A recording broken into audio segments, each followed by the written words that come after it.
আজকে ভারতীয় জনতা পার্টি বালুরঘাট বিধানসভার 30টি আর 1 নম্বর মণ্ডলের এবং ডুমুর বুথ থেকে নরেন্দ্র মোদী এবং সুকান্ত মজুমদারের যে উন্নয়ন, সেই উন্নয়নের গতি দেখে এবং তৃণমূল কংগ্রেসের যে দুর্নীতি, সেই দুর্নীতি থেকে মুক্তি পাওয়ার জন্য ডুমুর বুথ থেকে আজকে 15 জন যুবক আর ভারতীয় জনতা পার্টিতে যোগদান করছে। তাদের হাতে দলীয় পতাকা তুলে দেবেন আমার সঙ্গে সঙ্গে আমাদের বালুরঘাট যে বিধানসভা, সেই বিধানসভার মনোনীত প্রার্থী বিদ্যুৎ কুমার রায় মহাশয় বিধানসভার এরা আজকে 15 জন এখানে যোগদান করেছে। এদের সঙ্গে আরো 40 জনের টিম আছে, সবাই যুবক।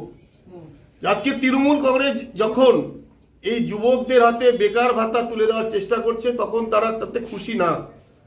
আজকে বেকার ভাতা দিয়ে তাদের সবাই চায় কাজ চায়, কর্মসংস্থান চায়।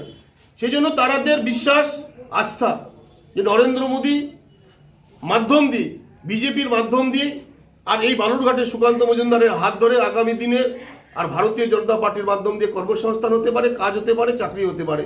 সেই আত্মবিশ্বাস নিয়ে তারা ভারতীয় জনতা পার্টিতে যোগদান করেছে। আমরা তাদেরকে আশ্বস্ত করছি, ভারতীয় জনতা পার্টি এবার ক্ষমতায় আসবে, বেকারদের দুর্দিন বুঝবে। যোগদান করলেন নরেন্দ্র মোদী এবং সুকান্ত মজুমদারের যে উন্নয়ন, সেটা দেখে আমরা যোগদান দিয়েছি এবং তৃণমূল কংগ্রেস যে দুর্নীতি করছে সেটা দেখে আমরা সবাই বিজেপিতে যোগদান করছি। ডুমুর থেকে মোটামুটি আমরা যুব সমাজ থেকে আমাদের যুব দলের ছেলেপেলেগুলো মোটামুটি 40 জন মতো যোগদান করলাম বিজেপিতে। আপনার নাম? আমার নাম অনুপ দাস। অপশাসন থেকে মুক্তি এবং উন্নয়নের যে জোয়ার চলছে সুকান্ত মজুমদারের নেতৃত্বে, সেই নেতৃত্বে ওরা যে সামিল হলো তার জন্য তাদের ধন্যবাদ। তাদের বলবো যে আগামী যে বিধানসভা নির্বাচন, যে আসন্ন বিধানসভা নির্বাচন 26, সেটাতে দলের হয়ে তারা পরিশ্রম করবে এবং জয়লাভ করাতে সহযোগিতা করবে।